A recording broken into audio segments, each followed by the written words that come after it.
You're watching News Centre with me, Parikshit Luthra. The ties between India and Pakistan have come under severe strain yet again. India is mounting a response to the tragedy in Pahalgam, the deadliest attack on civilians since 26/11 in Mumbai. Jammu and Kashmir police have said that 2 of the 3 terrorists involved in the attack are Pakistani citizens. The Cabinet Committee on Security, India's highest decision-making body on national security matters, has unleashed its response against Islamabad on several fronts. The Indus Water Treaty has been suspended.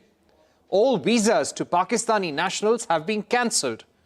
India has also downgraded its diplomatic ties with Islamabad by reducing its mission strength. Pakistan has been asked to do the same. Pakistan has termed the suspension of Indus Water Treaty as an act of war and have shut down its airspace to Indian airline companies. Islamabad has also suspended all bilateral agreements with India by keeping it in abeyance. We will be discussing all the key developments in the aftermath of the Pahalgam terror attack. But first, here's Prime Minister Modi promising to identify, trace and punish each terrorist and their backers in a manner they cannot imagine.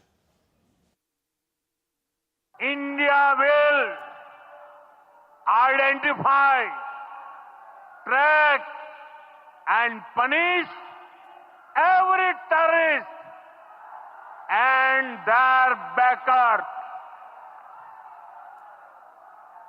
We will pursue them to the ends of the earth.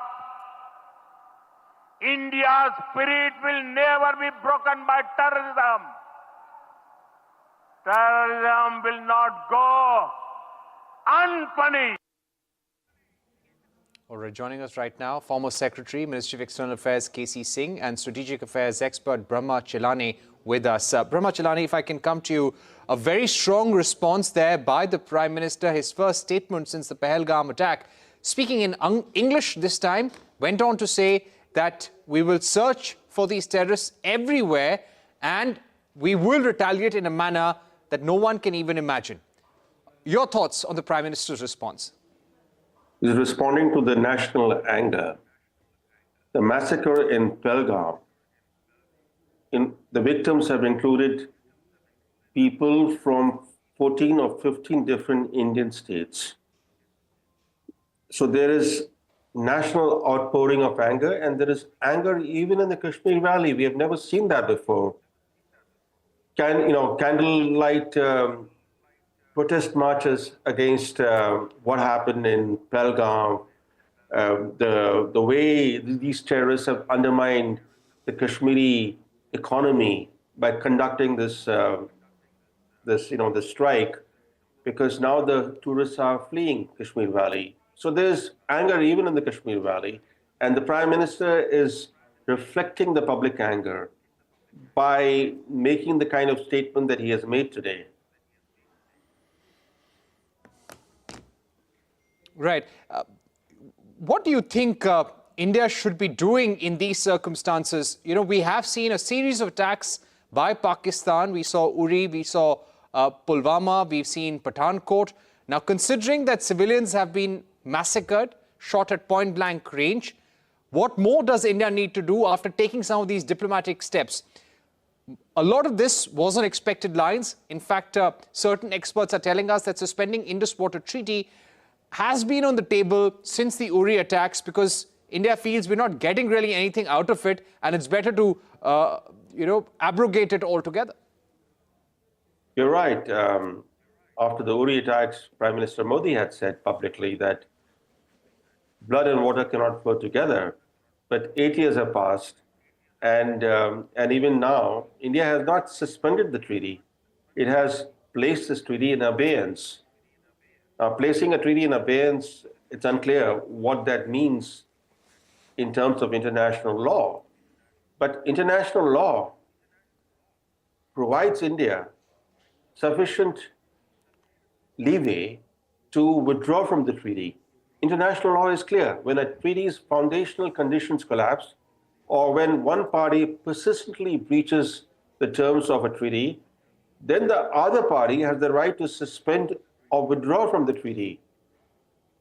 To those questioning the legality of India's position, the answer lies in international law itself. After all, international law is not a suicide pact. The Vienna Convention on the Law of Treaties, which codifies customary international law, allows a state to withdraw from a treaty if the other party has committed a material breach or if there has been a fundamental change in circumstances. The Indus Water Treaty, as we all know, was founded on hope. It was founded on the hope of ushering in subcontinental peace. But this treaty has only weighted Pakistan's territorial ambitions. If 5 years after the treaty was concluded, Pakistan actually began a full-fledged war to grab J&K from India. And since then, this treaty has been used by Pakistan to argue that Pakistan should have the control of the territories from where these rivers flow into Pakistan in order to achieve water security. In other words, a treaty built on hope has become the foundation for Pakistan's territorial revisionism. And that's the paradox that India faces. And I think this step of placing in abeyance raises the question as to why India did not go full hog and withdraw from this treaty. Right.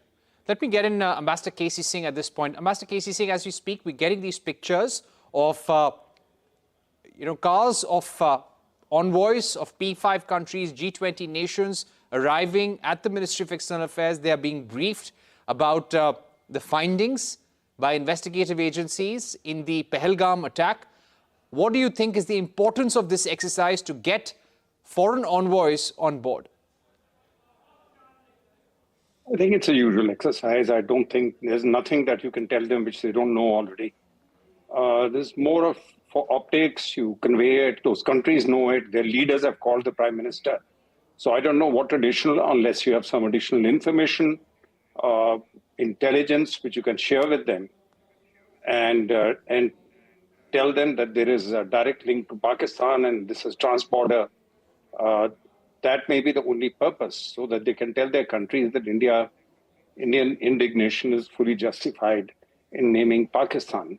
So we don't know what exactly is going to be told to them. If it is simply whatever has already been told, then it's really the normal thing you do in diplomacy. You call in the ambassadors of different countries. You're building up public opinion. But I don't think Pakistan gives a damn about that. Right. Public opinion, we've been built, yeah.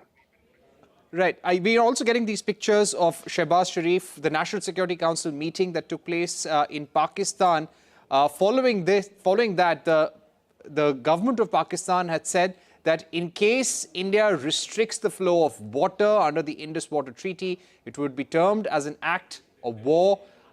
Any attempt against Pakistan's sovereignty would be met with very, very strongly. The airspace has been shut down for Indian airlines as well. How do you see the statements which have come from Pakistan today, or do you feel this is all on expected lines? No, this is retaliation is expected from them. You saw the speech of their army chief. He was belligerent. He was aggressive to the point of, talking about Kashmir being their jugular vein and so on and so forth. So out of nowhere, he had come up with that. Therefore, they've been doing it for a while. There are different reasons for it. They've been, but then you see also we have to look at it from our point of view. For 5 years, we've completely ignored Pakistan. We thought this whole issue has gone away and that's it. And we can just carry on with our lives. But when you have outstanding historical disputes with neighboring countries, you can't just wish them away or simply ignore them and say, it's just gone away. Because we thought they're busy with Baluchistan, they're busy with the Taliban, they're busy with the TTP and so on and so forth. And then came this signal where the army chief was speaking aggressively. So quite clearly, he had already given the green light to the ISI. Otherwise, he won't speak. Something like this can't be done overnight. They must have had extensive planning for it. So this is, Pakistanis are bringing Kashmir back as an international issue so that it's not forgotten, because till now nobody was discussing Kashmir. You're discussing Ukraine, you're discussing Gaza, you're discussing Trump's tariffs. Kashmir had just gone off the radar. So this is Pakistan trying to bring it back.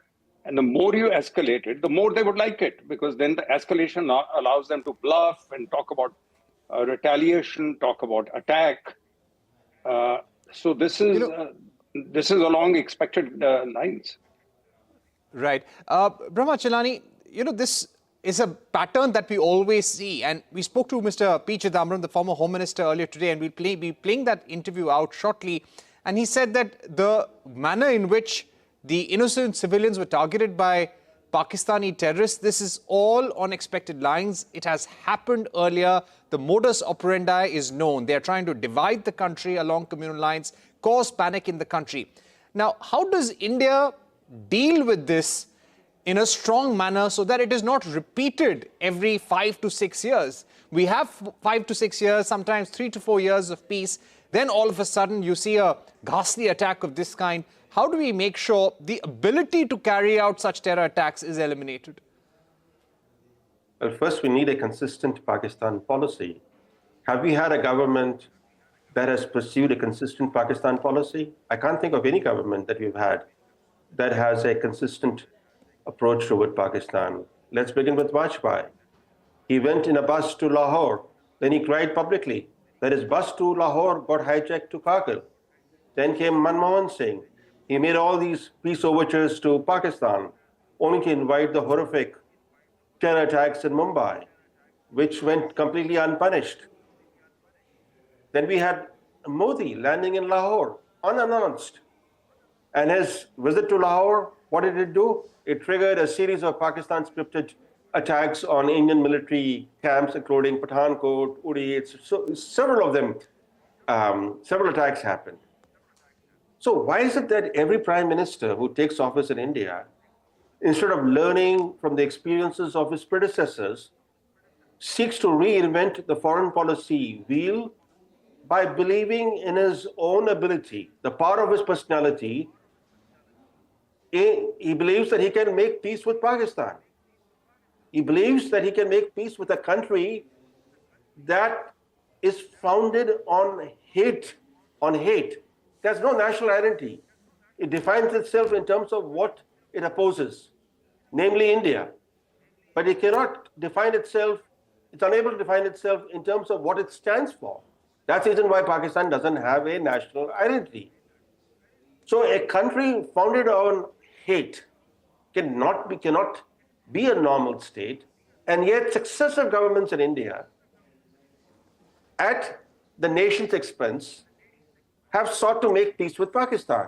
So is it any surprise that history keeps repeating itself? After every major terror attack, we have the same debate on national channels, the same arguments, the same questions, whether there will be retribution, etc., etc. Yeah. We've completely run out of time, but thank you very much, Ambassador K.C. Singh and Brahma Chellaney, for joining us. Clearly, there are strong questions there as to what we are going to be doing next. But as we have been speaking about the Indus Water Treaty as well, we will get you an important interview after this short break. Don't go anywhere. Lots coming up on the other side.